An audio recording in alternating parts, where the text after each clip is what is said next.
สบายดีเนาะวันนี้เขาเจ้าจะมาสอนเกี่ยวกับการใช้ Microsoft Office Word เนาะมาบทนี้เขาจะมีเรียนเกี่ยวกับการใส่เฮ็ดเครื่องมือเนาะเครื่องมือซับเนาะแล้วก็การใส่ตัวหนังสือโค้งใน WordArt เนาะหรือในเอกสารเป็นตัวหนังสือโค้งหนังสือหมุนเนาะต่างๆอย่างนี้เนาะขั้นที่เราเปิดMicrosoft Office Word ของเฮามาเนาะจะเป็น2007 2010 2013หรือ2000อย่างอาจารย์เนาะตัวมามันจะเป็นหน้าต่างคล้ายๆแบบนี้เนาะหน้าต่างของ Microsoft Office Word เนาะมาเข้ามาทำอินให้มันเป็นภาษาเนาะภาษาลาวตัวนี้เป็นสลัด OT เนาะต้องเสือให้เฮาใส่12เนาะก็ว่าวันนี้เราจะมาเรียนเกี่ยวกับ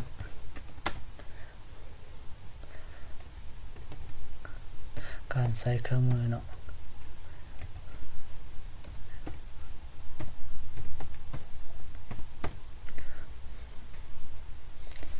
การใส่เครื่องมือ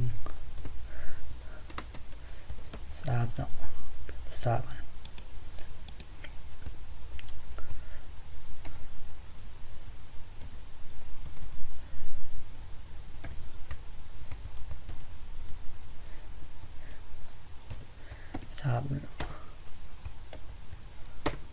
แล้วก็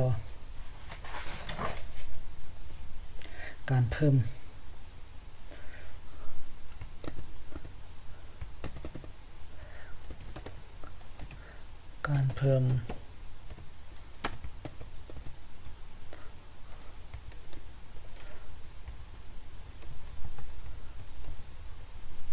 WordArt เนาะ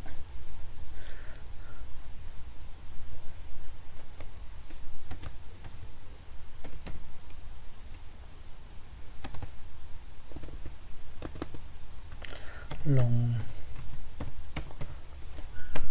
ใน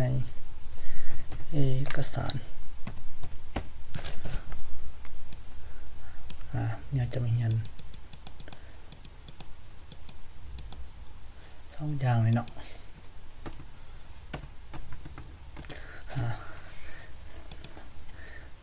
นี่สำหรับเฮามาใส่การใส่เครื่องมือซับก่อนเนาะการใส่เครื่องมือซับนี่ให้เข้ามาที่ห้อง insert นี่เนาะห้อง insert คลิกเข้าไปแล้วมันจะมีหลายๆอย่างอันนี้ถ้าวิธีให้เอามาใส่เครื่องมือซับมันจะอยู่บนนี้เนาะเป็นรูปแบบนี้เนาะให้เอาคลิกเข้าไปมันจะมีหลายๆแบบอันนี้จะเป็นเครื่องมือซับมันจะมีให้เอาใส่ไว้เป็นรูป CJ เส้นซื่อ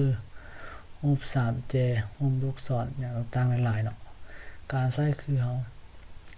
อยากได้เส้น CJ เนาะคลิกเข้าไปเนาะแล้วก็มาแต้มใส่บนที่เราอยากเอาให้มันอยู่เนาะแต้มเราจะได้เป็นรูป CJ เนาะอันนี้เครื่องมือซับหรือว่าอย่างอื่นก็ได้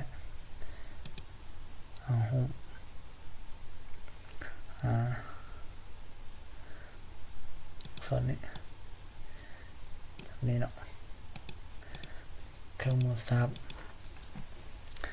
เมื่อเราได้มาสิเราอยากเปลี่ยนสีเปลี่ยน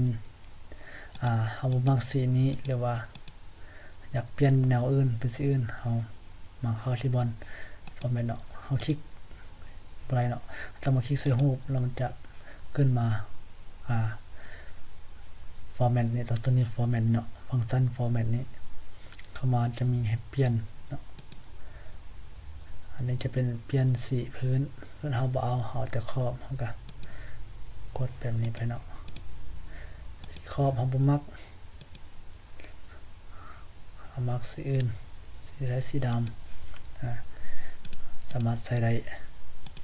แล้วปรับขนาดเอาน้อยเอาใหญ่ส่ำใดเราสามารถปรับได้ตามใจเราเอามาแล้วเมาส์มาใส่นี่เนาะเมาส์มาเป็นรูปนี้ก็คลิกเลื่อนออกแล้วได้รูปแบบใด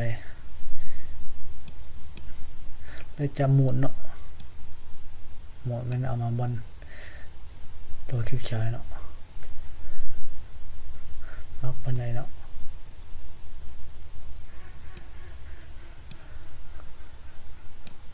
สามารถปิ้นได้ตามใจเนาะ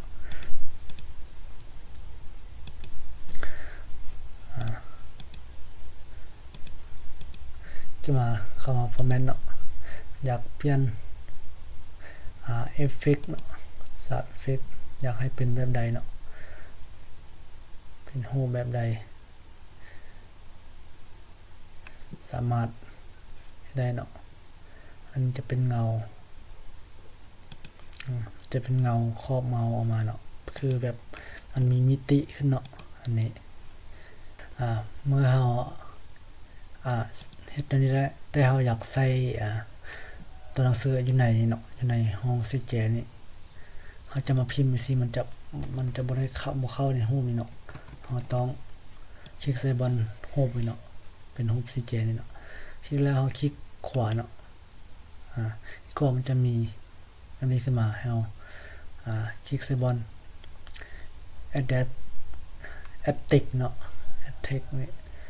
คลิกเข้าเนาะแล้วก็เขียนเลยเนาะเดี๋ยว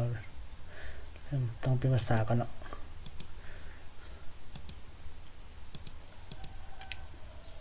เป็นเพชรสลัดสมมุติเขาจะเขียนรูปมันจะบอกขึ้นเอาคลิกลากทาสีเนาะสิแล้วมาใส่สีดำเนาะมันจะเห็นรูปเห็นขึ้นมาเนาะรูป3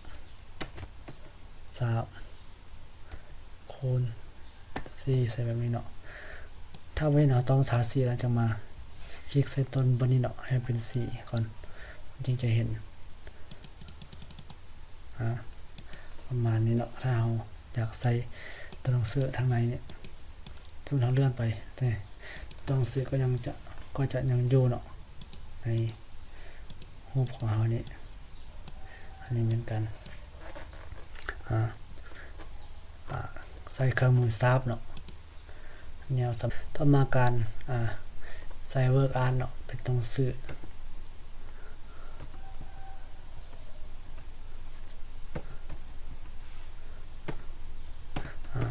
จะเป็นหนังสือโครงหนังสือ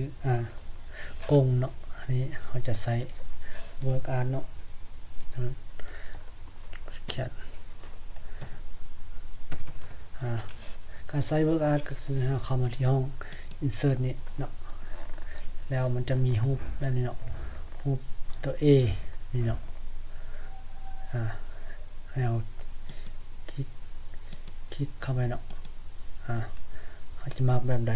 เนาะตัวหนังสือสมมติตัวนี้เนาะก็จะวางมาร์กตัวนี้คลิกใส่มันจะมาแบบนี้เนาะให้เอามาแก้ไขเขียนตามใจเนาะเขียนแบบใด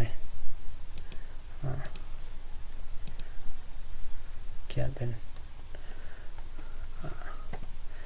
ไทย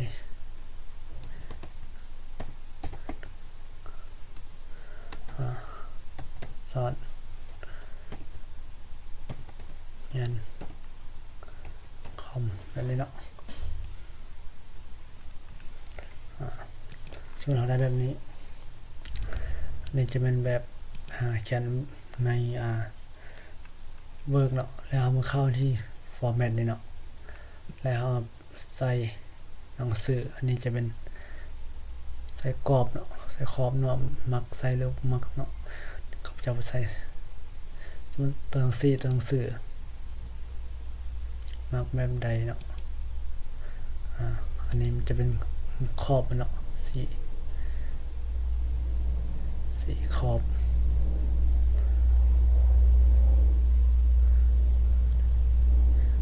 ไอ้สีดำอะไรเนาะอันนี้จะเป็นสี ในเนาะแล้วเราอยากเห็นให้เป็นซื้อกงซื้อโค้งเนาะแล้วเข้ามาที่เอฟเฟกต์เนาะแล้วเข้ามาที่ตัวนี้เนาะtransform นี่เนาะตัวนี้จะมีหลายแบบให้เนาะแต่ลักษณะเราจะใช้แบบโค้งนี่เนาะจะนิยมใช้ลายเนาะ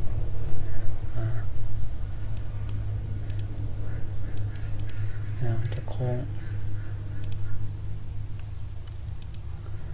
แต่ถ้าอยากปรับมันนี่ได้เนาะปรับอยากให้ยาวไปได้เนาะ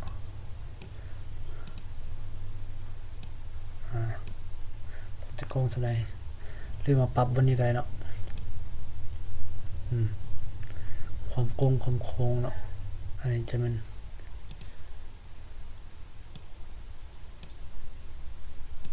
การใส่เวิร์กอันเนาะเขาจะปรับนี่ได้เนาะอยากให้โค้งแล้วก็ฮุบนี้เขาเนาะมันจะโค้ง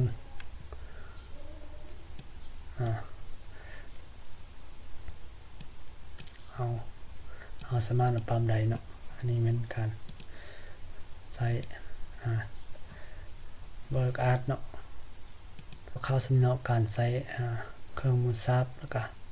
การใช้เวิร์กอาร์ตลงในเอกสารเนาะ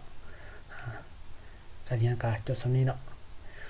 ถ้ามักก็อย่าลืมกดไลค์กด Subscribe กดติดตามช่องของข้าพเจ้าเลยเนาะไทยมันนอกสอนเห็นคอมเนาะก็ขอบใจ